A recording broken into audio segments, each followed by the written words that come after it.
مساء الخير، شلونكم عيوني؟ اخباركم؟ عساكم طيبين. اليوم راح نسوي محار البحر. احنا نسميه محار البحر، واكيد انتم تسموه محار البحر، هنا يسمونه بموسيلين.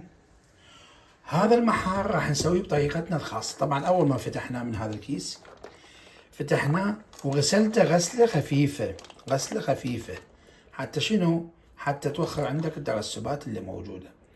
نقعته تقريبا ساعة، هاي صار منقع ساعة. زين حبايبي، هذا ممكن تسوونه مع الصلصة. هسه هسوي الصلصة واقول لكم شلون تسوون الصلصة مالته.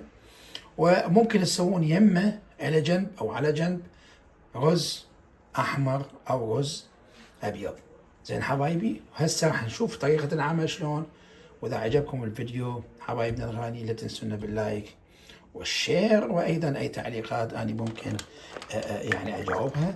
واكيد بعد ما تغسل حبايبي الغاليين تنقعها ساعة واحدة حتى تقدر انه تقدر ينضج، وبنفس الوقت راح يفتح شكو ترسبات راح ينزلها من مع المي هذا. واكيد بعد الساعة راح نغسله ونسوي طريقة الطبخة هذه مالتنا. ويا هلا ومية هلا بيكم، تحياتنا لكم وبخويانا شبابنا وحبايبنا الطيبين. هسه حبايبنا الغاليين حضرنا، يا اما انتم تسوونه بالزبدة او زيت الزيتون، زين كيفكم انتم بعد. فانا شو راح اسوي؟ انا طبعا سويت الثوم، هرست الثوم يعني، ويخلون وياه يا اما ليمون يا اما خل. فانا راح استخدم الليمون، هو اكو احلى من الليمون؟ مون يا عيني يا حبايبي. وتجيبون نفس الوقت هاي عندي احنا نسميها حار، شلون البابريكا الحارة، هي بابريكا طبعا. زين هنا اخواننا السوريين يسموها دبس فليفلة، دبس فليفلة. ناخذ لنا فد ملعقة من عنده. زين حبايبي، وهذا الملح. زين، وهاي كل التجهيزات احنا يعني تخلون هذا الثوم المهروس، الليمون، ملح، زيت الزيتون، تخلون ملعقة من هذا. إذا حبيتوا حار، ممكن إنه تستخدمونه. ممكن تستخدمون الحار بس على شكل فلفل أخضر، فلفل الحار الأخضر، تخلطوه بالخلاط مع الزيت، زيت الزيتون، أي زيت، مو إلا زيت الزيتون بس، أي زيت خليه، وتخلوه بالخلاط ويصير مثل هاي الهريسة. احنا نسمينه حار، احنا نسميه شطة. هنا اخواننا السوريين يسموه دبس فليفلة. هذا دبس فليفلة. شوفوا انا خاله شوية زيت على مود ما يخرب. زين، ممكن تخلون فد ملعقة وتهرسوها وتخلوها تخبطون ذني المواد كلها حبايبي الغالي، وتسوون الأكلة. فهسه راح نسوي؟ راح نفرغ هذا المي عيني ونغسله غسلة لخ ثانية، وبعدين نبلش بالعملية. شفتوا هاي الصلصة مالتنا، خلينا زيت الزيتون شوية، وأيضا خلينا الثوم هو نفسه والليمون والملح وبس. هي هاي الخلطة، لا بهارات ولا فلفل اسود ولا ما اعرف ايش. هسه احنا هذه حبايبي القدر راح نخلي هاي المواد. طبعا بعد ما غسلته هاي المحار مباشرة نخليه، غسلته من الماء، غسلته ونشفته. شوفوا شلون طلع هذا كله، خاف اكو بيه ترسبات. زين كله سويته. هسه راح اسوي مباشرة بيه رأسا بدون زيت، بدون اي شيء، بدون زيت بدون اي شيء. بعدين نخلي شوية زيت بعدين حبايبي الغالي. زين، لان هاي الصلصة هي خليت بيها شنو؟ خليت بيها الزيت، خليته هذا على صفحة. هسه شوفوا شوية لحظات، بعدين نخلي الصلصة هذه كلها. بس شنو لازم يستوي حبايبي، لازم يستوي. هسه انت ممكن تخلي لك شوية هسه زيت، وممكن هذا ايضا يبقى الزيت عادي، بس لكن احنا خلينا نشوفه بالله نشوف شلون الفور أول مرة ينشف شوية، بعدين نقلب شوية. لا تقلبون هواي من عنده، زين. بس من تخلي الصلصة هذه ممكن إنه تقدر تقلب بيه شوية شوية. زين حبايبي، تبقوا ويانا لحد ما يعني تكملون الخطوات خطوة بخطوة.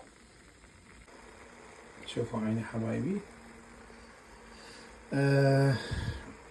بدأ شوية يعني تقريبا شوية شوية يستوي، لأن هو بصراحة بس يعني شو أقول لكم، بس شوية يعني ينفتح كله يعني استوى. شوفوا هسه هاي باعوا، لأن هو رقيق جدا وهو ما يصير تقلبه بسرعة وايد. بس ايش راح نسوي حبايبي؟ نفس بما انه هو هسه يستوي شوية شوية، راح ادير هذه الصلصة عليه.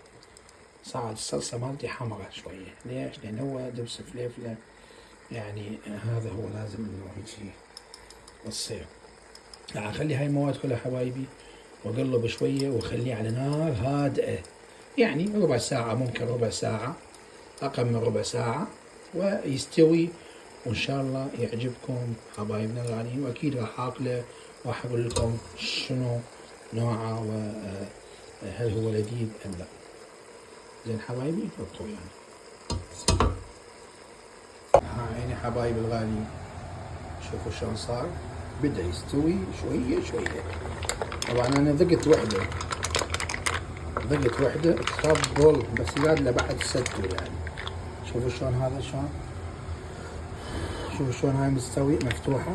لا، شوفوا شلون مفتوحة مستوية، ما تكون مفتوحة مستوية، كل المستويات، لأن أنا منصيه على راحته. وهذا السوق، شوفوا هذا السوق، هذا شوية يعني نص ساعة. أنا قلت قبل شوية ربع ساعة بالضبط، هسه بعد ما صار ربع ساعة. زين، أنا دا أسوي رز، ما عليكم أبدا، هذا للشاي وهذا الشاي وحليب. دا أسوي رز حبايبي، يعني تمن. هذا حسوي تمن، بس أسلقه عيني وأسوي احتمال تمن أحمر. ابقوا يعني. وهذا حبايبي الغاليين وصار الأكل. شوفوا شلونه حبايبي، شلون جميل ومستوي. طفيته صار تقريبا ربع ساعة.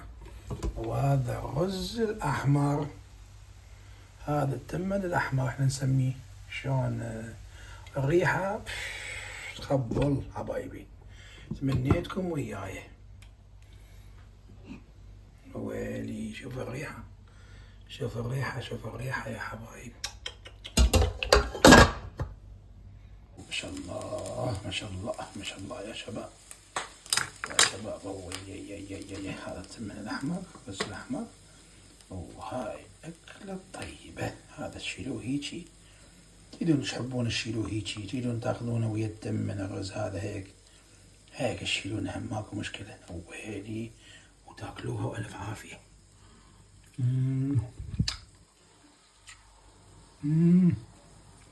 طيبة حبايبي، طيبة الله. جربوها. أنا أروح هناك آكل هاي كلها، آكل ويا رز عين، وخليه شوية طرشي. وألف عافية حبايب، سهمكم العافية. لا تنسونا بالله يا حبايب، وأي استفسار أنا حاضر. وادخلنا على القناة، سووا لايك للقناة، سووا شير للقناة. اتعلموا حبايبي، ماكو مشكلة، تعلموا عيني. ولا تنسون القناة الأولى حبايبي من داخل بلجيكا. وتحياتنا لكم، إن شاء الله نلتقي معكم في طبخة جديدة. مع السلامة.